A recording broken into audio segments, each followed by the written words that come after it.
شریعت کے خلاف ہوتی ہے، بلکہ وہ اس وقت جب اس سے مخاطب ہوتے ہیں مخالف سے، تو ان کی نظر ہوتی ہے کہ اس کا مطلب یہ باتیں غلط باتیں نہیں ہیں، اس کا مطلب اصل میلاد ہے۔ اس کی مثال میں آپ کو دیتا ہوں۔ عید کا تہوار ہے، سال میں اللہ تعالیٰ نے ہمیں 2 عیدیں جو شرعی عیدیں ہیں وہ عطا فرمائی ہیں، اور استحبابی اور عیدیں جو ہیں وہ باعتبار برکت کے اور باعتبار خوشی کے، وہ ہم عید میلاد النبی صلی اللہ علیہ وسلم کو بھی عید کہتے ہیں، جمعے کو بھی عید کہتے ہیں۔ تو وہ جو دونوں عیدیں ہیں، چھوٹی اور بڑی عید، یہ بالکل ایک وہ دن ہے جو پورا روحانیت کا دن ہے، اللہ تعالیٰ کے قریب ہونے کا دن ہے۔ لیکن کیا جب عوام کے ہاتھ وہ دن آتا ہے تو عوام اس دن کے اندر جو کچھ اعمال بجا لاتے ہیں یا کرتے ہیں، تو کیا علماء اس کا رد نہیں کرتے، اس کو غلط نہیں کہتے؟ ہم کہتے ہیں کہ وہ چیزیں غلط ہوتی ہیں، عیدوں کے خطبوں میں بھی بیان کرتی ہیں، لیکن کیا اس کا مطلب یہ لے لیں کہ چونکہ عید کے دن لوگ فلمیں گانے لگا لیتے ہیں اور لوگ اسراف کرتے ہیں، کپڑوں کے مقابلوں میں آ جاتے ہیں، روحانیت کی طرف زیادہ توجہ نہیں ہوتی، تو ان وجوہات کی بنا پر ہم عید کو تو غلط نہیں کہہ سکتے؟ عید تو عید رہے گی نا، ہاں ہم یہ کہیں گے کہ یہ چیزیں غلط ہیں۔ اسی طرح میلاد النبی صلی اللہ علیہ وسلم کی جو محافل ہوتی ہیں، ان کے اندر اگر کسی کے خیال میں کوئی غلط بات ہو تو اس بات کی اصلاح کرنی چاہیے، نہ کہ میلاد کو ہی غلط کہہ دینا چاہیے۔ اور بعض وہ چیزیں ہوتی ہیں جن کو غلط کہا جاتا ہے کہ یہ غلط ہے، تو وہ تو غلط ہوتی بھی نہیں ہے۔ مثلا میلاد النبی صلی اللہ علیہ وسلم کے حوالے سے ایک یہ بات ہوتی ہے کہ یہ کھانا کیوں کھلاتے ہیں؟ اب بتائیں کہ کھانا کھلانا تو ثواب کا کام ہے، قرآن و حدیث میں اس کا بیان ہے، مہمان نوازی کرنا اس کا بیان ہے، تو وہ تو شریعت غلط ہے ہی نہیں، اور اس طرح کی باتیں ہوتی ہیں۔ لیکن بعض چیزیں ایسی ہوتی ہیں کہ جو چیزیں واقعہ ہی قابل اصلاح ہوتی ہیں۔ آج میں آپ کے سامنے، اور ممکن ہے کہ اگلے پروگرام میں بھی، میرا یہ دل چاہ رہا ہے کہ میں اس پر بھی تفصیل سے ذرا گفتگو کروں۔ اللہ تعالیٰ نے تو توفیق دی ہے، مجھے موقع عطا فرمایا ہے، اپنا کرم کیا ہے، اور نور ٹی وی کے اسٹیج سے میلاد کے دلائل اور اس کا بدعت نہ ہونا، جب یہ سب چیزوں کو میں نے بیان کیا ہے، تو جہاں جہاں کہیں کوئی کمی ہوتی ہے ان کی بھی نشاندہی میں کر دوں، تاکہ یہ بھی اللہ تعالیٰ کے قرب کا سبب بنے۔ اور ممکن ہے کہ کہیں جہاں وہ کوئی غلط بات ہو رہی ہے، واقعتاً اگر ہو رہی ہے، تو اللہ تعالیٰ اس کی اصلاح فرما دے اور اللہ تعالیٰ ان کے دل و دماغ میں یہ بات ڈال دے۔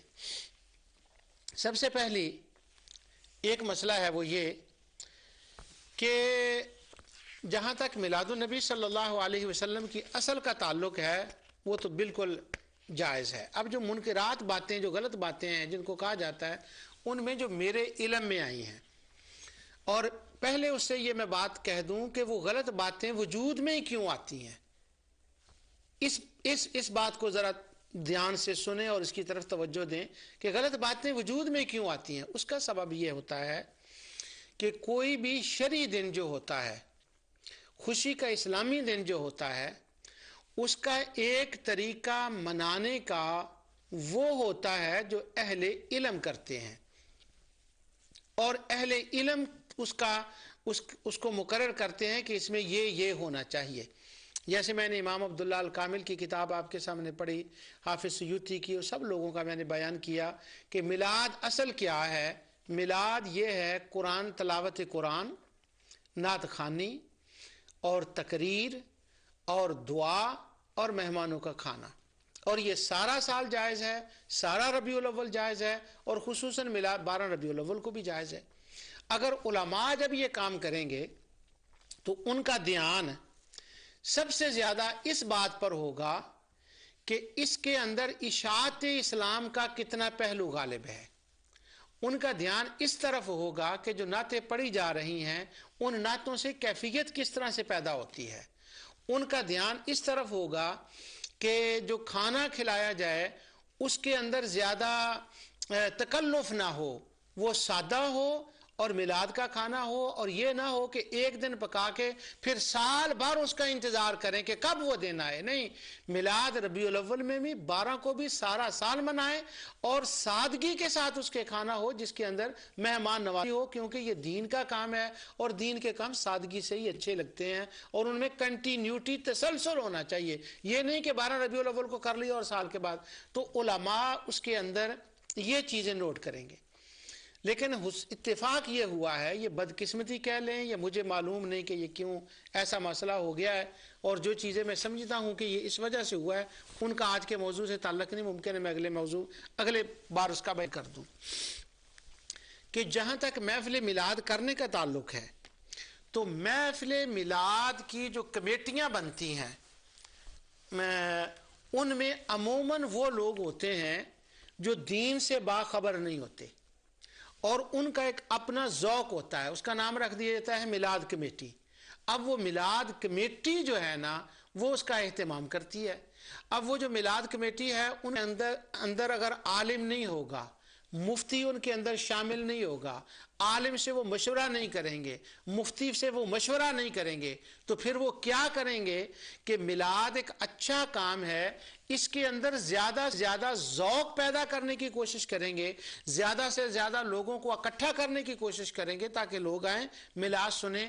لیکن ان کے ذوق کے اندر بہت چانس ہے کہ کوئی ایسی بات داخل ہو جائے کہ جو شریعت اسلامیہ کے ساتھ شریعت اسلامیہ کے مخالف ہو یا کم از کم بہتر نہ ہو. جن میں نمازوں کا ٹائم ہوتا ہے، فلاں چیز ہے، ان کی ایک دو میں مثالیں دیتا ہوں آپ کو.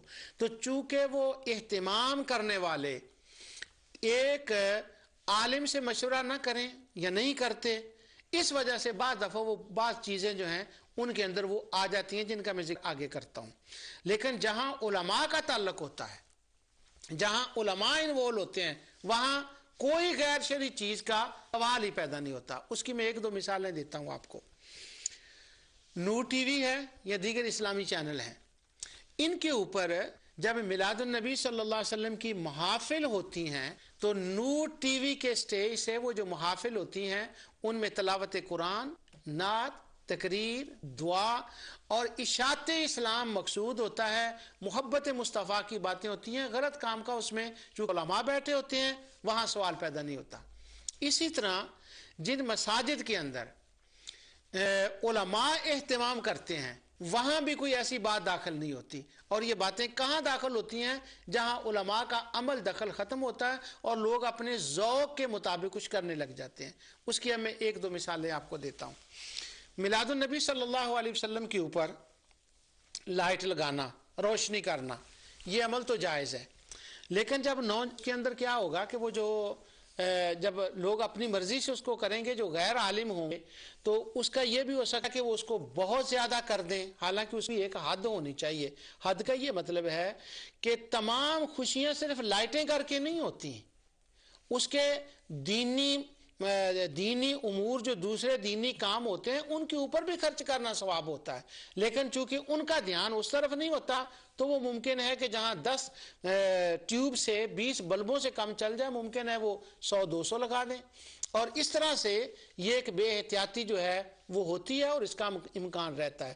اس کا حل یہ ہوتا ہے کہ علماء سے مشورہ کیا جائے اور علماء اس کے اندر انوالو ہوں اور علماء کو زیادہ سے زیادہ جو اس کے اندر دی جائے تاکہ کوئی یہ امکان ہی پیدا نہ ہو. دوسری چیز یہ ہوتی ہے کہ ہماری بچیاں گھروں کے اندر محفل میلاد کرتی ہیں. اللہ تعالیٰ انہیں جزائے خیر عطا فرمائے. تو ایک گھر کے اندر محفل میلاد کرنا یہ کار خیر ثواب ہے. لیکن اس کے اندر اب بے احتیاطیاں کیا ہوتی ہیں؟ ان میں سے ایک بے احتیاطی تو یہ ہوتی ہے کہ وہ صبح سے لے کر شام تک، چونکہ عورتوں نے اپنے گھر کے کام بھی کرنے ہوتے تو اس کو ایک تو وہ بہت زیادہ لمبا کر دیتی ہیں، اور اس کے اندر ایک عالمہ کو جو قرآن اور حدیث کو بیان کرنے والی ہو اس کو کم بلایا جاتا ہے. زیادہ تر جو اپنے جاننے والی محلے کی لڑکیاں عورتیں ہوتی ہیں وہ نعتیں پڑھتی ہیں. ایک نعت پڑھتی ہے، دوسری پڑھتی ہے، پھر وہ اپنے کچھ واقعات بعد میں شروع اور وہ ہوتی ہے. تو اس میں واعظ جو ہے نا اور اس کے اندر جو تقریر ہے اور اس کے اندر جو قرآن اور حدیث ہے، کیونکہ اس کے جو آرٹیکل ہیں وہ قرآن اور نعت اور تقریر اور دعا اور آخر میں لنگر ہوتا ہے. تو وہ سپیچ کا اس سے وہ عموماً نکال دیتے ہیں. ایک تو ٹائم بہت لمبا کر دیتے ہیں، سپیچ اس کے اندر نہیں ہوتی. اور بعض دفعہ یہ بات میرے نوٹس میں لائی گئی ہے کہ کہانیاں چل پڑی ہیں. وہ یہ ہے کہ بعض جگہ، یعنی یہ عام نہیں ہے، بعض جگہ ہے، اور یہ نور ٹی وی پر میں اس لیے کہہ رہا ہوں کہ اگر کسی کی اس بات کا علم ہو تو علماء سے کہہ کر اس کو روکا جائے فوری طور پر. وہ یہ ہے میں نے سنی ہے یہ بات، خدا جانے بہتر ہے کہ یہ صحیح بھی ہے کہ نہیں، لیکن مجھے کچھ بتایا گیا اس بارے میں کہ عورتیں گھر میں محفل میلاد کرتی ہیں. جب وہ محفل میلاد کرتی ہیں تو کیا ہوتا ہے کہ ایک کسی برتن کے اندر وہ چینی رکھ دیتی ہیں اور چینی کو اوپر سے کور کر دیتی ہیں، اور بعد میں اس کو دیکھا جاتا ہے کہ اس کے اوپر کوئی بزرگ آئے ہیں اور انہوں نے کوئی اپنا ہاتھ رکھا ہے. اگر تو پنجے نشان ہو تو یہ قبولیت کی نام سمجھی جاتی ہے، اور اگر وہ نہ ہو پھر وہ قبول نہیں، اس کے ذرا اپسیٹنگ کا اظہار ہوتا ہے. اس طرح سے اگر یہ کہیں ہو رہا ہو، بچیاں ایسا کر رہی ہوں، تو فوری طور پر علماء سے بات کریں اور ان کو جمعوں کے اندر اس کا اعلان کرنا چاہیے کہ یہ بالکل غلط بات ہے. کسی بزرگ کا ہاتھ چینی کے اوپر رکھنے کے لیے ایسا کرنا یہ نہ محفل میلاد کا حصہ ہے، نہ اس کا تقاضا ہے، نہ اہل علم میں سے اس کو جائز کہتا ہے. ایسی جو غلط خیال ہے اس کو فوری طور پر ختم کر دینا چاہیے. لیکن اس کا میں یہ مطلب نہیں لے رہا کہ کسی محفل میلاد کے اندر آقا دو جہاں صلی اللہ علیہ وسلم کی نگاہ کرم نہیں ہو سکتی، اولیاء کرام کا تصرف نہیں ہو سکتا، وہ بات الگ ہے. لیکن اس طرح سے ظاہر ہو اور جس کے گھر میں چینی کے اوپر وہ برتن کے اوپر نشان نہ ہو تو وہ اس طرح سے کیا جائے، یہ بالکل درست نہیں ہے.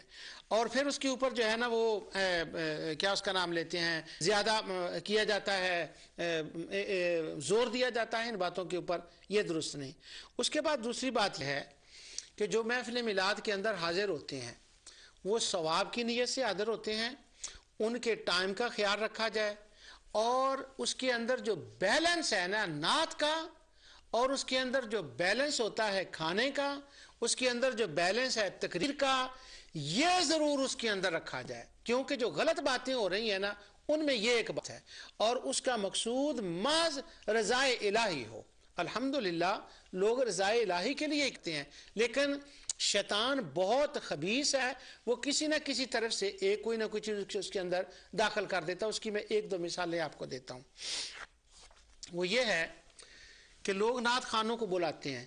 الحمدللہ نعت پڑھنی جائز ہے اور نعت خانوں کی خدمت کرنی بھی جائز ہے، لیکن ایک حد کے اندر، خدمت بھی ایک حد کے اندر اور ان کی نعت خوانی ایک حد کے اندر، یعنی بیلنس اس میں رکھا جائے جس میں تقریر بھی ہو، نعت بھی ہو اور ساری باتیں ہوں. کیا ہوتا ہے کہ جو بڑے بڑے نعت خان نا، آج کل تو نعت خانوں کی بڑی ماشاءاللہ مانگ ہوتی ہے، مارکیٹ ہوتی ہے، انٹرنیشنل طور ان کا ایک نام ہوتا ہے، اللہ ان کو اور عزتیں عطا فرمائے، وہ حضور کی ثنا خوانی کرتے ہیں. مگر ہوتا کیا ہے، ایک بندہ اپنے گھر میں محفل میلاد کرتا ہے، وہ کہتا ہے میں نے فلاں بڑے نعت خان کو بلانا ہے، میں نے فلاں بلانا ہے، اور مقصد کیا ہوتا ہے پھر بعد میں جب محفل میلاد ہو جاتی ہے وہ کہتا ہے میرا فلاں بھی میرا واقف ہے، میرے گھر میں آیا تھا، فلاں بھی میرا واقف ہے، فلاں میرے گھر میں آیا تھا، فلاں میرا واقف ہے. یعنی وہ نعت خانوں جو انٹرنیشنل مارکیٹ کے نعت خان ہیں ان کے ساتھ دوستی بن جاتی ہے، ان کے ساتھ کنٹیکٹ بن جاتا ہے، ان کے ساتھ رابطہ بن جاتا ہے، ان کے ساتھ تعلق بن جاتا ہے. لیکن یہ ذہن سے بات نکل جاتی ہے کہ میلاد کا مقصد نعت خانوں سے تعلق، دوستی، کنٹیکٹ نہیں ہے، بلکہ محفل میلاد کا تعلق خالق سے کنٹیکٹ کرنا ہے. محفل میلاد کا تعلق تو خالق کو راضی کرنا ہے، وہ تو مصطفیٰ کے ساتھ تعلق ہے. اور ممکن ہے کہ اگر کوئی زیادہ جہ میں آ جائے تو وہ لوگوں سے تو تعلق قائم ہو جائے اور نعوذ باللہ خدا اور مصطفیٰ سے تعلق کٹ جائے. تو لہٰذا رضا الہی ضروری ہے اس کے اندر کہ جب یہ کریں تو وہ حضور کے ثنا خوان ہیں، حضور کے بیان کرنے والے ہیں، لہٰذا ان کو بلایا جائے اور ان کے اندر اہتمام کیا جائے. تقریر کا پھر میں یہ کہہ رہا ہوں کہ اس کے اندر جو ہے وہ خیال کیا. اب کیا ہوتا ہے کہ نعت خانوں کی جب نعتیں ہوتی ہیں تو بہت لمبا ٹائم ان کو دے دیا جاتا ہے، اور جو اہل علم ہوتے ہیں ان کو اس کے اندر ٹائم نہیں دیا جاتا. یعنی تقریر کا کنسپٹ جو ہے وہ تو قریب قریب ختم ہوتا جا رہا ہے. یہ میں اصلاح میلاد کی باتیں کر رہا ہوں، میلاد منانے والوں سے آج میں مخاطب ہوں، میلاد نہ منانے والوں سے مخاطب نہیں ہوں. پچھلے پروگراموں میں ان سے کافی مخاطب الحمدللہ ہو چکا ہوں، اور آج میں ان سے مخاطب ہوں جو کرنے والے ہیں. تو اب وہ کیا ہوتا ہے، ٹائم بہت زیادہ دیا جاتا ہے، اور جو عالم ہوتا ہے ان کو زیادہ سے زیادہ وہ کہتے ہیں اچھا 5-8 منٹ وہ بھی تبرکاً اور جلدی کر لیں. میرے سامنے ایسے واقعات ہوئے ہیں، اس لیے مجھے اس کے اوپر کسی گواہی کی ضرورت نہیں. میں ایک آپ کو مثال دیتا ہوں، اور یہ بالکل میرے سامنے سچا واقعہ ہوا ہے، اور یہ ایک واقعہ نہیں، ایسے ہزاروں واقعات محفل میلادوں میں ہوتے ہیں اور جن کے اصلاح کی ضرورت ہے، اور وہاں ہوتے ہیں کہ جو لوگوں نے اپنے ذوق کے مطابق محفلیں سجائی ہوتی ہیں، علماء کا اس کے اندر دخل نہیں ہوتا۔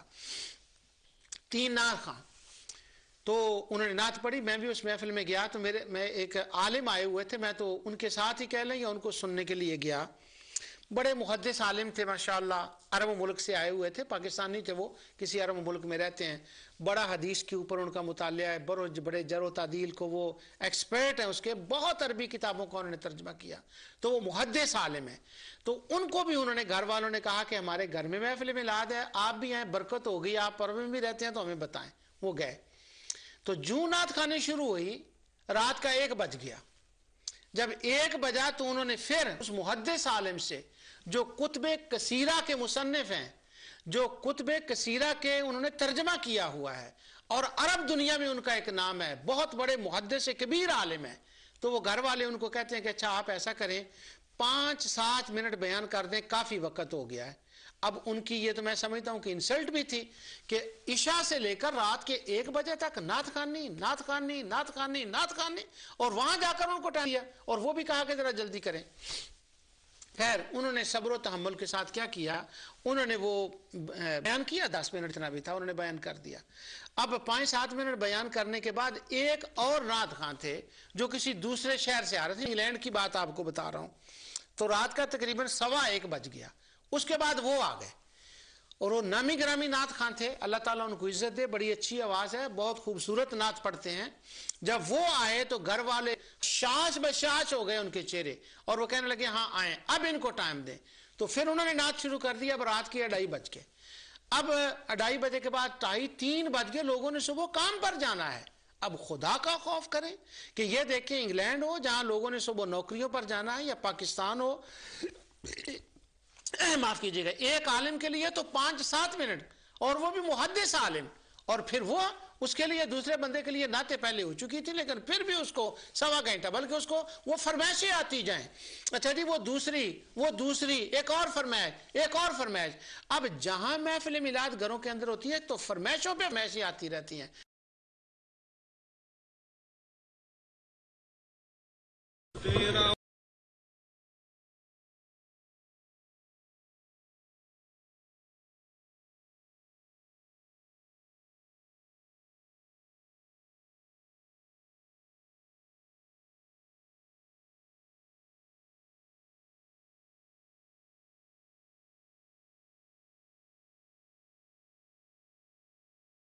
اس لیے نعتیں ایک مناسب طریقے سے ہونی چاہیے، اور وہ جو نعتیں پڑھی جائیں ان کے اندر جو کلام پڑھا جائے وہ کلام ہو جو اللہ تعالیٰ کی حمد کا کلام ہو، اور نبی کریم صلی اللہ علیہ وسلم کی ذات جو ہے آپ کی شان کے ساتھ وہ مطابقت رکھتا ہو۔ اب کیا ہوتا ہے، نعت لکھنے والے جو ہوتے ہیں، وہ میں نے پہلے بھی کہا تھا کئی دفعہ کہ وہ عالم نہیں ہوتے، لیکن اللہ تعالیٰ نے ان کو یہ قوت دی ہوتی ہے کہ وہ قافیے سے قافیہ ملا لیتے ہیں، ان کے اندر بڑے غلط باتیں ہو جاتی ہیں، اور وہ نعتیں لکھتے وقت کہتے ہیں کہ یہ نعت جو ہے نا یہ فلاں گانے کی طرز پر ہے۔ استغفر اللہ العظیم، پہلی تو یہ غلط بات ہے کہ جب وہ گانے کی طرز پر ہوتی ہے تو وہ فلم کا گانا ہوتا ہے، اور لوگوں نے وہ فلم دیکھی ہوتی ہے، اب ادھر وہ ٹیون شروع ہوتی ہے اور سننے والا جو ہے وہ فلم کے سین میں چلا جاتا ہے، نعوذ باللہ۔ تو جب وہ اس سین میں، اس ٹیون میں چلا گیا تو اب خدا کا قرب اور روحانیت، قرب خدا اور قرب مصطفیٰ وہ کہاں گیا، رضا الہی کہاں گئی؟ تو یہ انڈیویجول جو ہے یہ اس کا ایک معاملہ ہوگا، تو یہ بات درست نہیں ہے۔ اس لیے کلام ایسا پڑھا جانا چاہیے جو اللہ اور اس کے رسول کی تعریف میں ہو، اور جس کے کلام کے اندر ایک کلام ہو، ایک پیغام ہو۔ حضرت حسان بن ثابت جب پڑھتے تھے، آپ ان کے اشعار دیکھ لیں صحابہ کرام کے، ان کے اندر ایک پیغام ہوتا تھا کہ یہ پیغام ہے، اور پیغام کے اندر بھی سچائی اور وہ بات جو شان مصطفیٰ کے مطابق ہو۔ ایک شے نعت عام پڑھی جاتی ہے، جب میں سنتا ہوں تو اکثر و بیشتر مجھے بڑی تکلیف ہوتی ہے وہ سن کر، وہ نبی کریم صلی اللہ علیہ وسلم کے لیے نعت پڑھی جاتی ہے۔ اب نا علماء اس کو ٹوکتے ہیں اور نہ اس کو کوئی روکتا ہے، کیونکہ گھر والے بلاتے ہیں، ٹکٹ دے کر بلایا ہوتا ہے، پیسے بھی دینے ہوتے ہیں، ان کو کون روکے؟ تو وہ نعت پڑھتے ہیں کیوں آنکھ لڑائی تھی، استغفر اللہ العظیم، نبی کریم صلی اللہ علیہ وسلم کے لیے کیوں آنکھ لڑائی تھی، اب کہاں چھپ کر بیٹھ گئے ہو، ایسی وہ کچھ بدتمیزی کے الفاظ ہیں کہ جو رسول اللہ صلی اللہ علیہ وسلم کی شان کے لیے ہیں۔ تو کلام ستھرا ہو، 3-4 نعتیں ہوں، پڑھنے والے اچھے ہوں، ایک اندر کیفیت پیدا ہو جائے، جب وہ کیفیت پیدا ہو اس کے بعد علم کی بات ہو، اس سے خدا کا قرب بھی ملتا ہے، مصطفیٰ کا قرب بھی ملتا ہے، علم بھی آتا ہے، اور اگر کوئی آپ سے پھر میلاد کے بارے میں سوال کرے اس کو بھی بتا سکتے ہیں، اپنے اندر بھی ایک بندہ خوش ہوتا ہے، بچوں کو بھی بچا سکتے ہیں۔ لہٰذا نعت کا اور تقریر کا بیلنس جو ہے اس کو ضرور قائم کیا جائے، خواہ وہ گھر کے اندر محفل ہو، خواہ وہ مسجد کے اندر ہو، یا وہ کسی مقام پر ہو۔ ٹی وی چینلز پر بہت حد تک الحمدللہ یہ کور ہے، اور جہاں جہاں علماء کا دخل ہوتا ہے وہاں بھی چیزیں بڑی حد تک کور ہوتی ہیں۔ یعنی نعت سنیں، بڑے سے بڑے نعت خواں کو بلائیں، اس سے اچھا کلام سنیں، ایک کیفیت بنتی ہے اس کے اندر، اور ان کی نعت خانوں کی خدمت بھی کریں، لیکن علماء کی خدمت بھی کریں۔ نبی کریم صلی اللہ علیہ وسلم نے وہ کہا تھا حضرت حسان کو چادر دی تھی، پہلے تو وہ کہیں سے روایت ہی ثابت نہیں ہے، وہ تو ان کے بارے میں وہ کوئی اور صحابی ہیں، ان کا معاملہ تھا۔ اور دوسرا یہ نبی کریم صلی اللہ علیہ وسلم نے صحابہ کو بھی تو کپڑے دیے ہیں، ان کو بھی دیے تھے، تو ان کی بھی خدمت کریں۔ میں نے پچھلے دنوں میں علامہ غلام رسول سعیدی صاحب سے ٹیلی فون پر بات کی، تو میں نے کہا اعتدال سے معاملہ دونوں طرف سے نکل رہا ہے، تو نعت خوانی کا، اہل علم کا، تو اس لیے اس کے لیے کچھ ایسا بیان لکھیں نعمت الباری کے اندر، بخاری شرح کے اندر، کہ نعت خوانی نعت پڑھیں، ان کی خدمتیں بھی کریں، نذرانے بھی دیں، مگر علم کے کلچر کو محفل میلاد سے خدا را نہ نکالیں۔ انہوں نے اسے وعدہ کیا، تو اب جو نعمت الباری کتاب النکاح کی آئے گی، جہاں ابو لہب و صہیبہ والا واقعات ہے، اس کی شرح میں انہوں نے مجھ سے وعدہ کیا کہ اس کے تفصیل کے ساتھ لکھیں گے، جو کچھ میرے ذہن میں تھا میں نے بھی ان کو بتا دیا۔ نعت پڑھیں، کلام اچھا ہو، لیکن اس کے ساتھ قرآن کریم سے، احادیث سے، قصص انبیاء ہوں، نبی کریم صلی اللہ علیہ وسلم کی ذات ہو، معجزات ہوں، اور ان کے بڑے اچھے طریقے سے ان کو جو ہے وہ بیان کیا جائے۔ اب جہاں تک نعت خوانوں کی بات تھی یہ میں نے کر دیا آپ کے سامنے۔ اب ایک دوسرا پہلو جو ہے وہ درست نہیں کہ اگر میں اس کو یہ بیان نہ کروں، وہ یہ ہوتا ہے کہ جو تقاریر کرنے والے ہمارے احباب ہیں، جن کو ہم مقررین یا واعظین کہتے ہیں، ان کا ایک مسئلہ ہے، وہ یہ ہے کہ میں ان سے ایک بار تو پہلے 1000 بار میں معذرت چاہتا ہوں، اور اس کے بعد یہ میں بات کرنے لگا ہوں۔ یہ پاک لوگ ہوتے ہیں، بڑے لوگ ہوتے ہیں، تو ان کے بارے میں بات کر کے بھی 100 بار ذرا سنبھالنا پڑتا ہے۔ وہ یہ ہے کہ ہمارے انگلینڈ کے اندر ایک سٹور ہے، ایک کئی سٹور ہیں، ان کا نام ٹیسکو، کسی کا نام ہے جے سینزبری، سپر مارکیٹ ان کو کہتے ہیں۔ تو وہ جو سپر مارکیٹیں ہوتی ہیں، جو بڑے لوگ ہوتے ہیں، انہوں نے چیزیں بیچنی ہوتی ہیں، لیکن چیزیں وہی ہوتی ہیں، لیکن کہ بیچنے کے سٹائل اور اپنے گاہک بنانے کے سٹائل جو ہے نا، وہ ہر روز بدلتے ہیں، کہ یہ یہاں ونڈ میں لگانی ہے، یہ یہاں سے فٹ کرنی ہے، یہ اس طرح سے کرنا ہے، تاکہ اٹریکشن جو ہے نا، کشش پیدا ہو۔ تو سارے سپر سٹورز والے اس کے اندر کمپنیوں والے کشش پیدا کر، چیزیں تو وہی ہوتی ہیں، یعنی اگر جو کسی نے ایک ماچس ہے، فرض کرو ماچس ہی ہے، اس کا سٹائل بدلیں گے۔ اس طرح جو ایک عالم دین ہوتا ہے، اس کو بھی اپنے دین کا پیغام پہنچانے کے لیے اس کے اندر بھی جدت آنی چاہیے۔ پیغام تو وہی ہوگا، قرآن بھی وہی ہوگا، احادیث بھی وہی ہوں گی، اور وہ مسائل بھی وہی ہوں گے، لیکن ان کا بیان کرنے کا طریقہ جو ہے اس کے اندر جدت، اور اس میں ضرور ایسی تبدیلی آنی چاہیے کہ اگر بچے سننے والے ہوں تو وہ ان کے مطابق ہوں، اگر بڑے سننے والے ہوں تو وہ ان کے مطابق ہو۔ جب بھی کوئی بات کریں تو اس کے اندر ایک جدت پیدا ہو۔ میں قرآن کریم کی آپ کو مثال دیتا ہوں، جو لوگ قرآن کی تلاوت کرتے ہیں اس بات کو جانتے ہیں، یہ بڑی گہری بات ہے، ہر بندہ تو اس سے واقف نہیں ہوتا۔ میں انشاءاللہ جب توحید اور رد شرک پر پروگرام کروں گا تو میں چیزیں اس کے اندر، میرا ارادہ ہے، میرا رب مجھے توفیق دے، میں تفصیل سے ان کو بیان کروں گا۔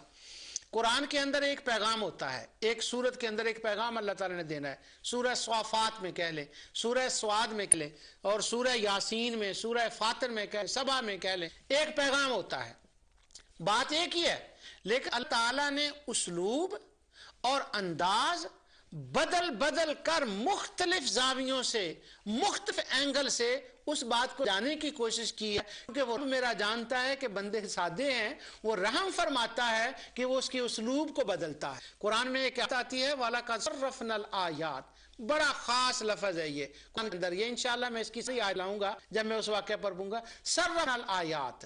اور ایک آتا ہے وَتِلْكَ الْأَمْثَالُ نَضْرِبُهَا، ایک مثالوں کے ساتھ اور اسلوب اور انداز بدل بدل کر، بات ایک ہے، بات وہی ہے، مگر انداز اور اسلوب اس کے بدلے گئے ہیں۔ اسی طرح جو بیان کرنے والے ہیں ان پر فرض ہے کہ اپنے اسلوب کا، اپنے انداز کا، اپنے اینگل کا خیال کریں کہ نئے مطالعہ کے نئی چیزیں لائیں۔ میں نے ایک دو پہلے پروگراموں میں حافظ ابن رجب کی مثالیں دی تھیں کہ اس کے اندر حافظ ابن رجب نے کیا اس میلاد کا استعمال کیا ہے، اور پھر اس اسلوب کے ساتھ اس کو بیان کریں۔ اور اس وقت میڈیا کا دور ہے اور ہم بڑے ایک مشکل وقت میں رہ رہے ہیں، اور خوارج کا بڑا زور ہے، ہر بات پر دلیل طلب کی جاتی ہے، لہٰذا اتھنٹک صحیح روایتیں اور جو خود پڑھی ہوں، جس پر شور ہو، ان کو بیان کریں۔ پہلے سوال لائیں پھر اس کا جواب لائیں، لیکن صرف سوال و جواب میں ہی سارا میلاد نہ گزر جائے، سوال و جواب کے اندر وہ بحث مباحثہ اور مناظرے کی بات ہی نہ ہوتی رہے، وہ ثبوت میلاد میں ہی ساری محفل نہ گزر جائے۔ ان کا یہ فرض بنتا ہے کہ اس کے اندر ایک تسلسل رکھیں، اللہ تعالیٰ کی حمد بیان ہو، اس کی رحمت ہو، حضور کا آنا ہو، انبیاء کا آنا ہو، انبیاء کے معجزات ہوں، ان کا علم ہو، ان کا مقام ہو، ان کی ذات ببرکات تبرک ان سے کیسے ان کا اظہار ہوتا ہے، ان کے معجزات ہوں، ان کا پیغام ہو، اور ان کا رب سے ڈر کیسا تھا امت کو سمجھانے کے لیے، یہ امام کیسے سے ڈرتے تھے، وہ تھر تھر کیسے کانپتے تھے۔ لہٰذا ایک ذات سے شروع کر سیرت، میلاد اور سیرت دونوں کا اکٹھا پیغام ہو، مگر اسلوب انداز ہو، اس کی اٹریکشن ہو۔ اگر سٹوروں والے یہ کر سکتے ہیں، دکانوں والے یہ کر سکتے ہیں، تو کیا اہل علم کے اوپر یہ فرض نہیں ہے کہ وہ بھی خدا رسول پیغام پہنچانے کے لیے اپنے اسلوب کو دیکھیں اور اس کے اندر اٹریکشن پیدا کریں، لوگوں کی ضرورت کو دیکھیں۔ اب نعت خوانوں کی مثال دیکھ لیں، نعت خوان جب نعت پڑھتے ہیں تو وہ ایک محفل میں نعت پڑھتے ہیں ایک طرز کے ساتھ، ٹیون کے ساتھ، دوسری محفل میں وہ جاتے ہیں تو کوشش کرتے ہیں نعت بھی نہیں ہو، ٹیون نیا ہو، انداز بھی نیا ہو، اور جو اس کا سٹائل ہے کپڑے بھی اور طرح کے، یعنی ہر وہ چیز کا خیال رکھتے ہیں۔ اگر نعت خواں ہر کا نئی طرز کا خیال رکھتے سکتے ہیں، اور قرآن میں تو اللہ تعالیٰ نے طریقہ ہی بیان کرنے کو یہ بتایا ہے، تو ان کا فرض نہیں بنتا وہ ایک ہی بات ہے۔ مثلا فرض کریں اگر صویبہ کی بات ہے، اگر صویبہ کی کرنی تو بات اتنی بات نہیں، اس کی شرح ضرور کریں۔ کون تھی صویبہ؟ اس کا کس کے ساتھ شادی ہوئی تھی؟ آقا کا اس کے ساتھ بعد میں کیا تعلق رہا؟ ابو لہب نے اس کو اس موقع پر کیوں آزاد کیا؟ یہ تو ہے کہ آزاد کیا، کیوں آزاد کیا؟ اس کی شرح کر لیں۔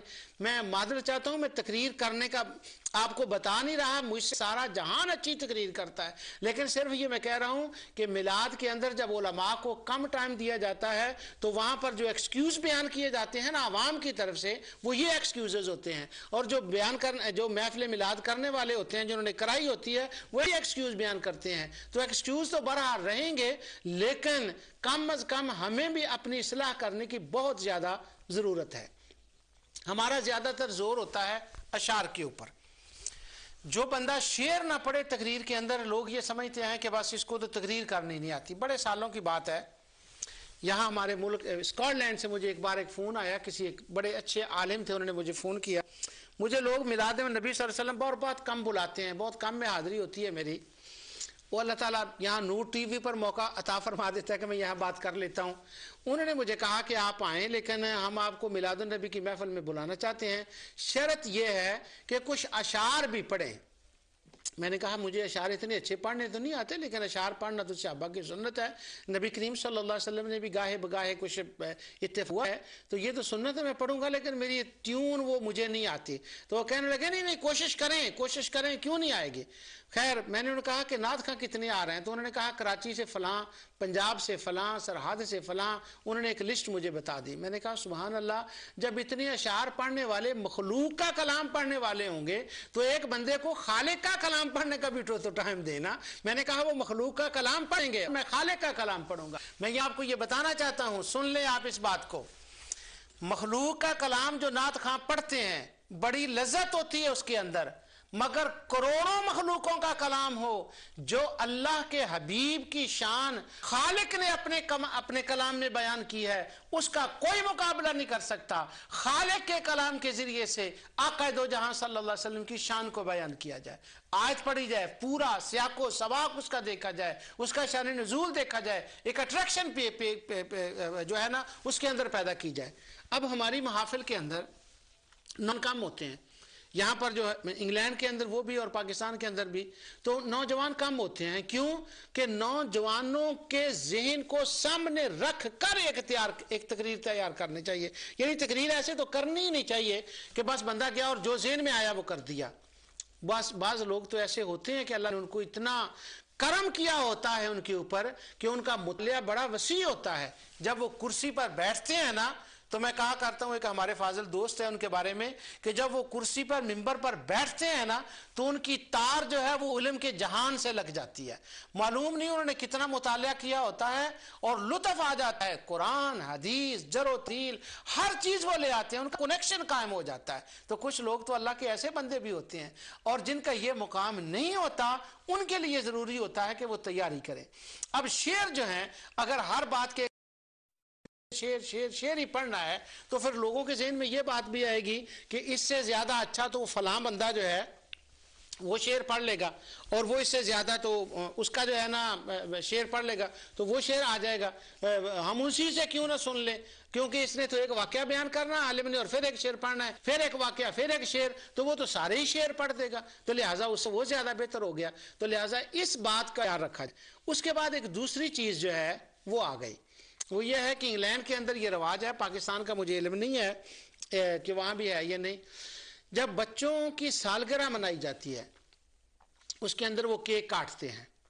اچھا، وہ چونکہ جو کیک کاٹا جاتا ہے اس کا مطلب قرب الہی نہیں ہوتا، جب اللہ تعالیٰ کا وہ اس کا ہوتا ہے، وہ مذہبی چیز نہیں ہوتی، وہ بچے کی خوشی میں ہوتا ہے، بچے کے لیے دعا ہوتی ہے، اللہ کا شکر ہوتا ہے کہ اتنے سالوں کا بچہ ہو گیا، اللہ اور عمر عطا فرمائے، تو حاضرین کے لیے ایک طعام دیا جاتا ہے۔ تو کیک بیسیکلی تو ایک کھانے کی چیز ہی ہے، لیکن اب جب کیک عام لوگ اپنے ذوق کے مطابق یہ کہتے ہیں کہ بچے کے لیے کیک اور مصطفیٰ کا میلاد ہو تو کیک نہ ہو، اگر کہیں کو کیک لے آئے تو عام کی ایک صورت ہے تو وہ تو ٹھیک ہے، لیکن اب جب اس کو میلاد کا حصہ نہ دیں تو پھر علماء کو اس کی اوپر گرفت کرنی چاہیے۔ کیوں کہ جب وہ حصہ بن جائے گا کہ وہ یعنی وہ کہیں گے کہ نہیں کہ اللہ تعالیٰ ثواب نہیں دیتا جب تک کیک نہ ہو، لیکن پریکٹیکلی جہاں کیک نہ ہو تو وہ میلاد کا من نہیں آتا کہتے ہیں، تو اس لیے وہ کیک کے اوپر تو ضرور دھیان دینا چاہیے۔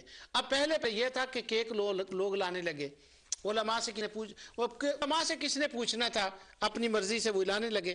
اب یہ جائز کہ نہیں، تو علماء نے کہا یہ کھانے کی چیز ہے تو جائز ہے۔ اب وہاں تک تو چلو کیک کی حد تک تو بات کسی حد تک ٹھیک تھی۔ اب وہ کیک نے ترقی کی، کیک نے ترقی یہ کی کہ اب 63 کلو کا کیک بننے لگا۔ پچھلے دنوں میں مجھے یہ اپنے گاؤں سے، میرے علاقے سے مجھے فون آیا، وہ کہنے لگے جی کہ فلاں علاقے میں ایک کیک تیار ہوا ہے میلاد کے دن، اور نبی کریم صلی اللہ علیہ وسلم کی آمد کی خوشی پر وہ کیک تیار کیا گیا ہے، اور اس کا 63 جو ہے نا کلو وہ اس کا وزن ہے، اور 1 کروڑ روپیہ اس کے اوپر لاگت آئی ہے۔ تو مجھے انہوں نے کہا کہ انہوں نے بنایا ہے، ہم بھی اپنے علاقے میں 63 کروڑ کا ایک کلو کا کیک بنانا چاہتے ہیں، اور اس کے اوپر 1 کروڑ کی لاگت آتی ہے۔ تو مجھے کہنے لگے کہ آپ ایسا کریں، 50 لاکھ کا آپ انگلینڈ سے انتظام کر دیں، تو 50 لاکھ کا ہم بھاگ دوڑ کر یہاں سے کر لیں گے۔ ساتھ انہوں نے مجھے ایک تھریٹ بھی دی، وہ کہنے لگے بات یہ ہے کہ ہمارے جو ساتھ والے ضلع والے ہیں نا دوسرے علاقے کے، وہ بھی اس کی کوشش کر رہے ہیں، اور اگر ہم نہ کر سکے تو وہ بازی لے جائیں گے۔ سبحان اللہ۔ پہلی بات تو میں نے ان سے معذرت کی کہ میں تو اس قابل نہیں ہوں، نہ میں اتنا جانا پہچانا بندہ ہوں کہ لوگوں سے 50 لاکھ لے کر میں دوں آپ کو، وہ تو میرے تو یہ بس کی بات باہر ہے۔ پھر میں نے ان سے عرض کیا، آپ کے علاقے میں دینی مدارس اہل سنت کے کتنے ہیں، رسالے کتنے نکلتے ہیں، کتابیں کتنی چھپتی ہیں، اور اصلاح کے کتنے پروگرام ہوتے ہیں؟ تو ان پر بھی تو کوئی خرچ کرنا, اس کے اوپر بھی تو کچھ لگانا کرنا, وہ بھی تو ایک چیز ہے نا, وہ بھی تو ایک ثواب ہے نا. وہ کروڑ روپیہ چلو کیک 10-15 پاؤنڈ کا آ جائے, 10 پاؤنڈ کا وہ تو تھی, اب وہ مقابلے شروع ہو گئے. اب جب مقابلے شروع ہو گئے تو ہم اس بات کو کہتے ہیں کہ چینی کے اوپر ہاتھ کا نشان آنا, 63 کا کلو کا کیک آنا اور اس کے اوپر کروڑوں کا لگ جانا, یہ چیزیں جو ہیں ان کے اوپر علماء کو کیا کرنا چاہیے, حکمت عملی کے ساتھ میلاد آنے سے پہلے جمعے ہوں, ان جمعوں کے اوپر اچھے انداز سے مسئلے کے اعتبار سے میلاد منانے والے, انتظام کرنے والی وہیں مسجد میں بیٹھے ہوتے ہیں, ان کو مختلف طریقوں کے ساتھ ان کی اصلاح کرنی چاہیے, اس پر کو وقت لگائیں, اور جو بندہ کوشش کرتا ہے اللہ تعالیٰ زبان میں اثر پیدا کرتا ہے تو وہ چیزیں ہو جاتی ہیں. تو یہ وہ باتیں تھی جو میں نے میلاد منانے والوں سے کرنی تھی. پچھلے جتنے پروگرام ہیں وہ میں نے کیے ہیں ان لوگوں, ان باتیں کی ہیں ان سے جو میلاد کو بدعت, شرک اور حرام کرتے ہیں. تو یہ باتیں میں نے اپنے ان سے کی ہیں جو میلاد منانے والے ہیں. اب جہاں تک اس بات کا تعلق ہے کسی کی خدمت کرنا, نعت خان ہو, عالم کی, وہ میں بات ہی آپ کو بتا دی, وہ تو ضرورت ہی نہیں ہے, وہ کہتے ہیں کہ اس کی تو ضرورت نہیں ہوتی. اور علماء کی خدمت نہ کرنا جو میلاد پڑھیں, اور نعت خان کی خدمت کرنا اور میلاد کی عالم کی بالکل کم کرنا, اس بیلنس کو بھی ختم کریں. یہ بھی بات درست نہیں ہے. کیوں؟ ایک نعت خان کو بلایا جائے پاکستان سے, پچھلے دنوں میں ایک بندے نے مجھے کہا میں فلاں نعت خان کو بلا رہا ہوں, پاکستان سے وہ آ رہے ہیں اور میرے گھر میں انہوں نے میلاد کرنا ہے, اور میں نے فرسٹ کلاس کا جہاز کا ان کو ٹکٹ دینا ہے. یا رب العالمین, اب ان کو چلو محبت سے بلا لیں, آپ ان کو نذرانہ بھی دے دیں, تو کیا فرسٹ کلاس میں ان کا وہ کر رہے ہیں. اب فرسٹ کلاس پر ان کو بلایا گیا اور تمام علاقے کے علماء کو جمع کیا گیا, اور آدھی پون 1 بجے تک وہ نعت خوانی چلتی رہی, اور وہاں وہ بعد میں کچھ کھانا ہو گیا, اور کھانے کے اندر بھی انہوں نے اپنی شان کے مطابق وہ اہتمام کیا اور لوگ چلے گئے. ایک بات بھی دین کی کسی پلے نہیں پڑی, اور وہ جو ٹیوننگ تھی نعتوں کی وہ اپنے حساب سے تھی, اور کلام بھی ایسے تھے. تو اس لیے وہاں پر جو ہے اگر بعد میں پھر کچھ علماء نے کہا یہ تو بات درست نہیں ہے, وہاں پر وہ بات کرنے بھی شاید ماحول نہیں تھا اس کا, لیکن اہل علم نے پھر بھی وہ بات کی, ان کی درستگی کی, اصلاح کی ہے. خدا سے تعلق جوڑیں, مصطفیٰ سے تعلق جوڑیں. یہ دنیا کے مشہور لوگوں سے تو تعلق جڑتے بھی رہتے ہیں, ٹوٹتے بھی رہتے ہیں. میلاد کا اصل مطلب قرب مصطفیٰ ہے, اور ان کے اندر اصلاح علماء کا فرض ہے, اور وہ باتیں میں نے آپ کو بتا دی. اب رہ گئی کھانے کی بات, کیونکہ میلاد کے جو آرٹیکلز ہیں وہ پچھلے بارے میں نے بتائے. اب جہاں تک تلاوت کرنے کا تعلق ہے, محفل میلاد کے اندر تلاوت بھی ایسی آیات کی ہونی چاہیے ان کی اس کے ساتھ مناسبت ہوتی ہے. ایک ہمارے ہاں رواج یہ بڑا ہے کہ تلاوت زبانی کرنی ہے, خواہ کچھ بھی ہو جائے. یہ بات نہیں ہونی چاہیے. قرآن سے دیکھ کر تلاوت کر سکتے ہیں اور کرنی چاہیے, بلکہ میں تو یہ کوشش کرتا ہوں کہ قرآن سے دیکھ کر تلاوت کروں. ایک تو ثواب بھی ہوتا ہے, اور دوسرا یہ ہوتا ہے کہ وہ تو چند رکوع, چند صورتیں ہوتی ہیں جو بندے نے رٹی ہوئی ہوتی ہیں تلاوت کے ساتھ.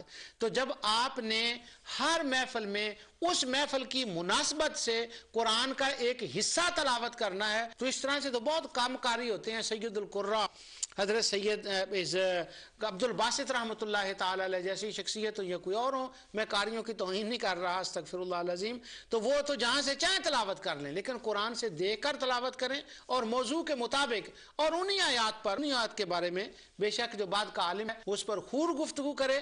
اگر 1 گھنٹہ نعت خوانی ہو تو 2 گھنٹے بیان ہو, اگر 2 گھنٹے نعت خوانی ہو 3 گھنٹے بیان ہو. یعنی اس کا بیلنس جو ہے نا, علم کے کلچر کو ختم نہ کریں, اس سے علم دشمنی پھیلتی ہے. اور جہاں تک کھانے کا تعلق ہے اس کے اندر ضرور سادگی ہونی چاہیے. ہمارا زور جو ہوتا ہے وہ لائٹ کے اوپر ہوتا ہے, نعت خوانی کے اوپر ہوتا ہے, اور کھانے کے اوپر ہوتا ہے. یہ باتیں اپنی جگہ پر جائز ہیں, لیکن ان باتوں کی بجائے جو بات ہے, جو زور ہونا چاہیے نا, وہ قرآن پر ہونا چاہیے, وہ حدیث پر ہونا چاہیے. کھانا درست ہے, سنت ہے, صحابہ نے کیا ہے, میں نے اس کے حوالے دے دیے آپ کو, لیکن اس کے اندر بھی ایک سادگی جو ہے نا وہ ضرور ہونی چاہیے. یہاں میں ایک مثال کے ذریعے سے آپ کو یہ بات سمجھانا چاہتا ہوں. ممکن ہے کہ اس مثال کے ذریعے سے میں اپنی بات کو ایزیلی آپ تک پہنچا سکوں. میرے ایک بڑے فاضل دوست ہیں, حضرت علامہ مولانا قاری حافظ محمد علی صاحب, انگلینڈ کے شہر شیفیلڈ میں وہ رہتے ہیں. بڑے سادے آدمی اور بڑے نیک صالح آدمی ہیں ماشاءاللہ, اللہ ان کے علم و عمل میں برکت فرمائے. کوئی آج سے 10 سال پہلے کی بات ہے، یہ مجھے بات یاد آئی، انہوں نے مجھے ایک واقعہ سنایا، اس واقعہ سے شاید میں اپنی بات کو ایزیلی جو ہے نا وہ آپ تک سمجھا سکوں، آپ تک لے جا سکوں اس بات کو۔ وہ مجھے کہنے لگے، بولٹن ہے یہاں ایک شہر، وہاں ہم نے جانا تھا، تو رستے میں انہوں نے مجھے بتائی، کہنے لگے ایک بادشاہ تھا، تو بادشاہ نے اپنے ایک ملازم سے کہا کہ یہ 3 پاؤنڈ لے جاؤ، 3 ریال یا 3 پاؤنڈ، میں انگلینڈ کی زبان میں اس کا ترجمہ کر رہا ہوں۔ انہوں نے کہا 3 پاؤنڈ لو اور 1 پاؤنڈ کی خرید لو ات، اور 1 پاؤنڈ کی خرید لو ات، اور 1 پاؤنڈ کی خرید لو ات۔ تو یہ ات، ات، ات، یہ تینوں چیزیں خرید لیں آپ۔ وہ جو بادشاہ کا ملازم تھا وہ باہر نکلا، بادشاہ نے یہ تو بتایا نہیں تھا کہ ات کیا ہوتا ہے، ات کیا، ات کیا ہوتا ہے۔ اس نے 2-4 بندوں سے پوچھا تو سب ہنس پڑے اس کی بات سن کر، ات کیا خریدنے والی چیز ہے۔ پھر وہ ایک فقیر کے پاس گیا، اس نے کہا مجھے بادشاہ نے یہ حکم دیا ہے کہ میں 3 پاؤنڈوں کو یہ تینوں چیزیں خریدوں، تو مجھے یہ بتائیں یہ بلا کیا ہے۔ تو بادشاہ نے اس کہا کہ جو ات ہے نا، اس کا مطلب یہ ہے، ات کا مطلب یہ ہے کہ تو کسی بھوکے کو کھانا کھلا دے، وہ اس کی بھوک مٹ جائے گی، ختم ہو جائے گی، آپ 5، 7، 8، 10 گھنٹے کے لیے اس کو کھانے کی ضرورت نہیں رہے گی، تو یہ جو تمہارا 1 پاؤنڈ ہے نا اس فقیر کے کام آ جائے گا، یہ ات ہو جائے گی۔ اور ات یہ ہوگی کہ آپ ایسا کریں، 1 پاؤنڈ کا ایک قمیض لے لیں، کپڑا لے لیں، ٹوپی لے لیں یا کوٹ لے لیں، کوئی چیز لے لیں، وہ کسی فقیر کو دے دیں، اس کے 2-4 مہینے گزر جائیں گے۔ اور ات کا یہ مطلب ہے کہ وہ 1 پاؤنڈ آپ صدقہ جاریہ میں لگا دیں، مسجد میں دے دیں، مدرسے میں دے دیں، کہیں حدیث کا کام ہو رہا ہے اس کے اوپر دے دیں، وہ کتاب لکھی گئی جائے گی، جب تک کتاب رہے گی لوگوں کو ثواب ملے گا، مسجد مدرسہ رہے گا لوگوں کو ثواب ملے گا، تو وہ تمہارا ات ہو جائے گا۔ اس نے ایک کسی بھوکے کو کھانا کھلا دیا، ایک کو کپڑا لے کر پہنا دیا غریب کو، اور ایک کسی مسجد یا مدرسے میں دے دیا۔ اب وہ بادشاہ کے پاس گیا تو وہ بادشاہ کہنے لگا ہاں لے آئے ہو جو میں نے تمہیں کہا تھا، خرید لیا؟ اس نے کہا جی خرید لیا۔ اس نے کہا کیا خریدا؟ اس نے کہا جی ات، ات، ات۔ اس نے کہا کیا؟ اب اس نے تفصیل بتا دی۔ تو وہ بادشاہ مسکرا پڑا، کہنے لگا لگتا ہے کسی فقیر کا نسخہ بتایا ہوا ہے۔ اب میں جو اس مثال سے آپ سے جو میں بات کرنا چاہتا ہوں وہ یہ ہے کہ محفل میلاد ہے، بابرکت محفل ہوتی ہے، اس محفل کے اندر بہت برکت ہوتی ہے، اللہ تعالیٰ کی رحمت کا نزول ہوتا ہے۔ اب اس کے اندر اگر آپ ات، ات، ات کے حساب سے دیکھیں تو کھانا جو اس کے اندر ہے نا وہ ات ہے، تو اب اس سے آپ اندازہ لگائیں کہ اس کے اوپر ہمیں کتنا زور دینا چاہیے۔ وہ ایک بالکل عارضی چیز ہے، بالکل ایک وقتی چیز ہے، بالکل ایک جزئی چیز ہے، تو وہ اگر جو کھانا کھلانا ہے نا وہ ات ہے۔ اور دوسری چیز جو نعت خوانی ہے جس سے ایک دل کے اندر کیفیت پیدا ہوتی ہے وہ ات ہے، وہ چند دنوں تک ہے۔ اور جو علم کی بات ہوگی وہ ات ہے، وہ ہمیشہ ہمیشہ رہے گی، وہ آپ کے اندر، آپ کی اولادوں کے اندر صدقہ جاریہ ہوگا۔ تو محفل میلاد منانے والوں سے یہ گزارش ہے کہ وہ ات، ات، ات کے حساب سے کریں۔ اگر میں نے جو پہلے دلائل دیے ہیں وہ کسی کی سمجھ میں نہ آ سکے ہوں تو مولانا حافظ قاری محمد علی صاحب کی بات سے اس مثال کو سمجھ لیں۔ میں نے جو کچھ کہا اللہ تعالیٰ اپنے حبیب علیہ السلام کے صدقے سے اسے قبول فرمائے۔ وما علیہ الا البلاغ۔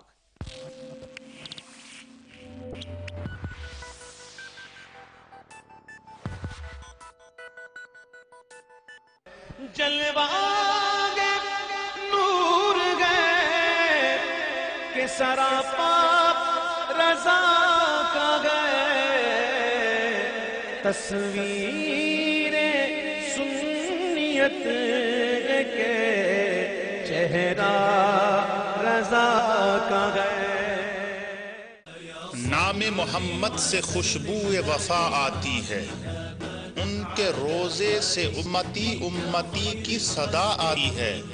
کاش بیٹھے ہم بھی مدینے کی گلیوں میں، کہتے ہی کہ وہاں جنت سے ہوا آتی ہے۔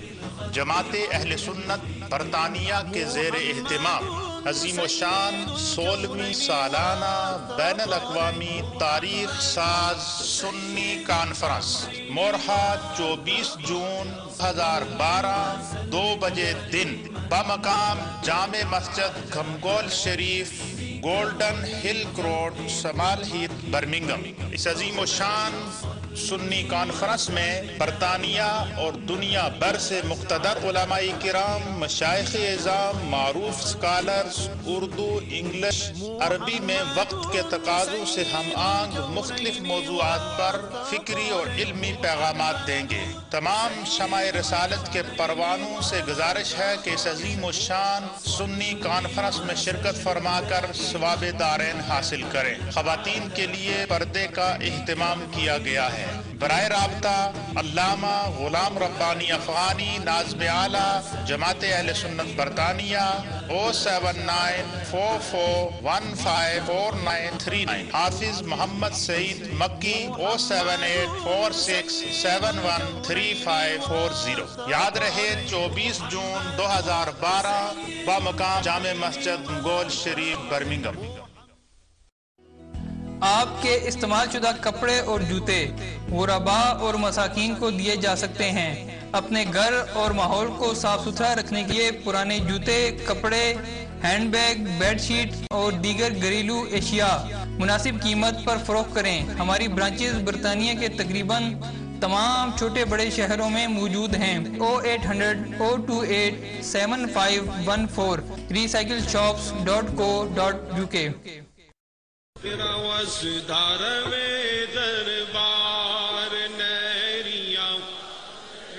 شیطان پہلے عزازیل تھا، یعنی حق تعالیٰ کا مقرب و معزز بندہ، لیکن اللہ تعالیٰ کے برگزیدہ و مقبول و محبوب نبی حضرت آدم علیہ السلام کے ساتھ بغض و عداوت اور ان کی بے ادبی اور گستاخی کرنے کی وجہ سے رائندہ بارگاہ خداوندی بن گئے۔ پھر اس نے اپنے پیروکاروں کو یہی ترغیب دینے کا پختہ عہد کیا، یعنی انبیاء و مرسلین اور صالحین امت کے ساتھ بغض و عداوت رکھنا اور ان کی بے ادبی و گستاخی کرنا۔ نور ٹی وی کی ممبرشپ کے حوالے سے لیونگسٹن اور ایڈنبرا اسکاٹ لینڈ کے اہل محبت نے بھرپور محبت اور تعاون کا اظہار کرتے ہوئے تقریباً 450 ممبرز کا اعلان کیا ہے۔ ان کی اس بھرپور محبت پر حضور شیخ العالم حضرت علامہ الحاج پیر محمد علاء الدین صدیقی سجادہ نشین دربار عالیہ نیریاں شریف آزاد کشمیر اور نور ٹی وی کی پوری انتظامیہ متشکر و ممنون ہیں اور دعا ہیں کہ اللہ تعالیٰ ان تمام احباب گرامی کی محبتوں کو اپنی بارگاہ اقدس میں شرف قبولیت عطا فرمائے، آمین۔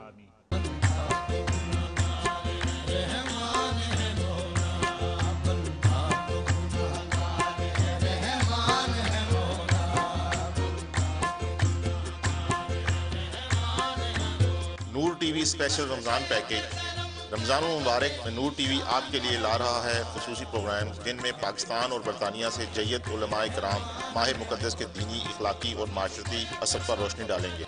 اس کے علاوہ سحر اور افطار کے اوقات میں اسپیشل ٹرانسمیشن بھی پیش کی جائے گی۔ عام ناظرین کے علاوہ کاروباری حضرات بھی اسپیشل رمضان پیک کا فائدہ اٹھا سکتے ہیں۔ آپ پروگرامز کو اسپانسر کرنے کے ساتھ ساتھ اذان، سحر و افطار کی دعا، اخلاق اور مختلف شہروں کے اوقات افطار بھی اسپانسر کر سکتے ہیں۔ تو جلدی کیجیے اور اس شاندار سے استفادہ حاصل کیجیے۔ رابطہ کے لیے ابھی کال کیجیے 121-551-5700 یا پھر ای میل کیجیے sales@thenur.tv۔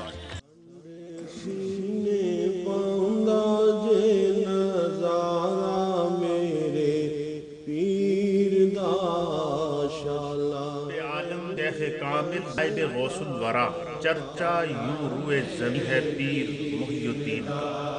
ناظرین، حضور غوث الامت خواجہ خواجگاں قدوۃ السالکین حضرت خواجہ پیر غلام محی الدین غزنوی نیروی رحمۃ اللہ علیہ اور حضور سلطان مشائخ زبدۃ العارفین حضرت خواجہ پیر ثانی لاسانی رحمۃ اللہ علیہ کے سالانہ عرس مبارک کا مرکزی اجتماع بعنوان عرس مبارک خواجگان نیریاں شریف آزاد کشمیر زیر صدارت آفتاب علم و حکمت نقیب عشق مصطفیٰ حضور شیخ العالم حضرت علامہ الحاج پیر محمد علاء الدین صدیقی سجادہ نشین دربار عالیہ نیریاں شریف آزاد کشمیر مورخہ 8، 9 اور 10 جون 2012 بروز جمعہ، ہفتہ اور اتوار بمقام دربار عالیہ نیریاں شریف تراڑکھل ضلع سدنوتی آزاد کشمیر۔ دنیا بھر سے ممتاز علماء کرام، مشائخ اعظام، خلفاء کرام، مریدین، متوسلین، معتقدین لاکھوں کی تعداد میں شرکت فرمائیں گے۔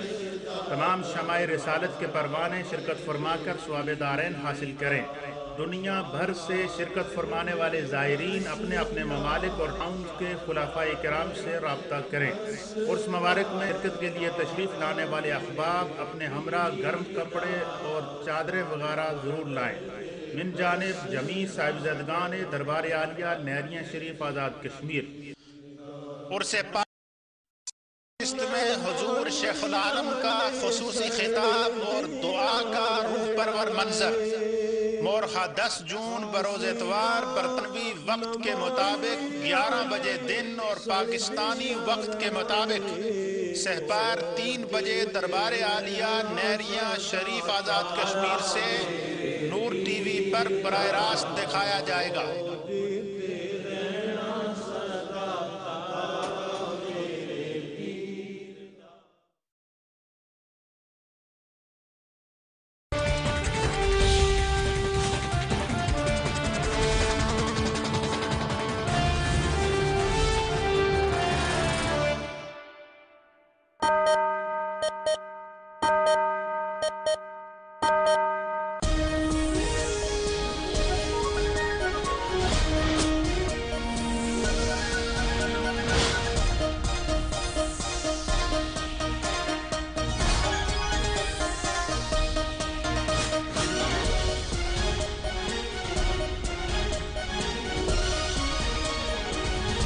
JK news.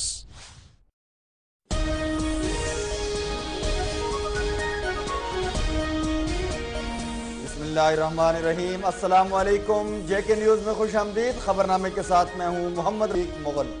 نظر ڈالتے ہیں آج کی ہیڈ لائنز پر۔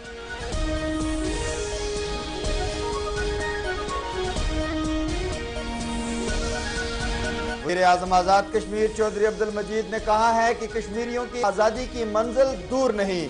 تحریک آزادی کشمیر کے بیس کیمپ کی حکومت مقبوضہ کشمیر کے عوام کی جد و جہد میں ان کے شانہ بشانہ کھڑی ہے۔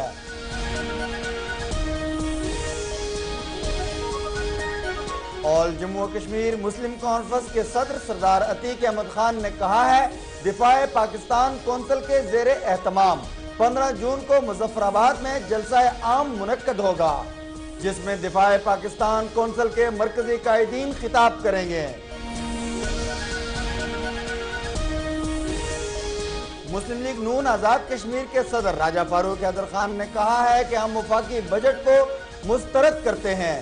پیپلز پارٹی کی حکومت کا حالیہ بجٹ پاکستان کو دیوالیہ کرنے کی بڑی سازش ہے۔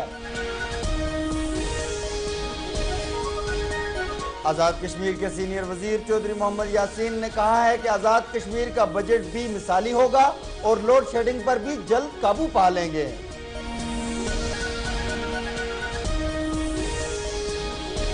ٹریفک قوانین کی خلاف ورزی سے ہلاکت خیز حادثات جنم لیتے ہیں۔ بااثر افراد کی موٹی کھال پر قانون مؤثر نہیں۔ ٹریفک پولیس کو بھی پیشہ ورانہ تربیت کی ضرورت ہے۔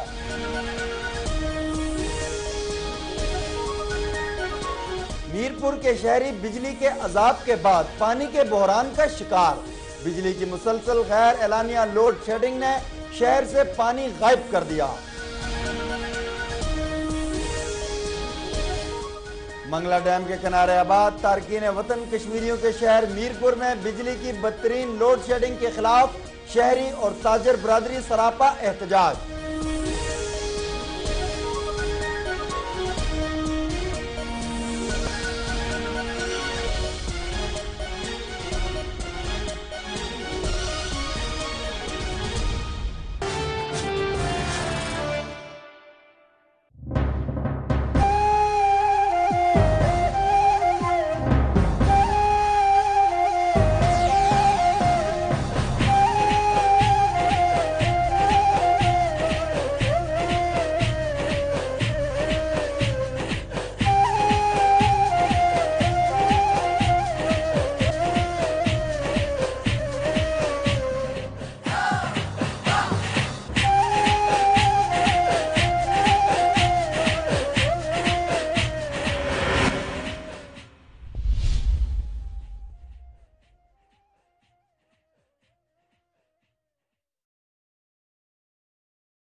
اعوذ باللہ من الشیطان الرجیم بسم اللہ الرحمن الرحیم. شروع اس پاک و برکت نام سے کہ جس کے قبضے میں میری جان ہے اور جو دل کے حال بخوبی جانتا ہے. اور آج کا ہمارا خصوصی پروگرام ہمارے حضور شیخ العالم کے حکم پر صرف اس شخصیت کے نام کہ جس کے ہوتے ہوئے ہم نے یہاں برصغیر کے مسلمانوں نے جتنے بھی برصغیر کے لوگ ہیں انہوں نے قدم رکھا اور ان کو معاشی طور پر اقتصادی طور پر کسی بھی طرح جب سے دور حکومت ہے تب سے بہت ہی اچھے طریقے سے ان کی زندگی کا سفر جاری و ساری ہے. کیونکہ وطن صرف وہ نہیں ہوتا کہ جس کی مٹی سے ہمارا وجود جو ہے وہ وجود میں آتا ہے، بلکہ وطن وہ بھی ہوتا ہے جس میں رہ کر انسان اپنی بقا کے لیے جدوجہد کرتا ہے، رزق اور روزی کی تلاش کرتا ہے. جب ہمارا رزق کسی جگہ لکھ دیا جاتا ہے تو وطن وہ بھی ہمارا ہو جاتا ہے. اور نہ جانے کتنے برسوں سے ہم لوگ یہاں مقیم ہیں، اس لیے ملک میں رہتے ہیں اس ملک کی اقتصادی معاشی جو بھی حالات ہوں ہم اس کے ساتھ جڑے ہوئے ہیں. اور جب بھی کوئی اس ملک میں ایسا کوئی واقعہ وقوع پذیر ہوتا ہے تو وہ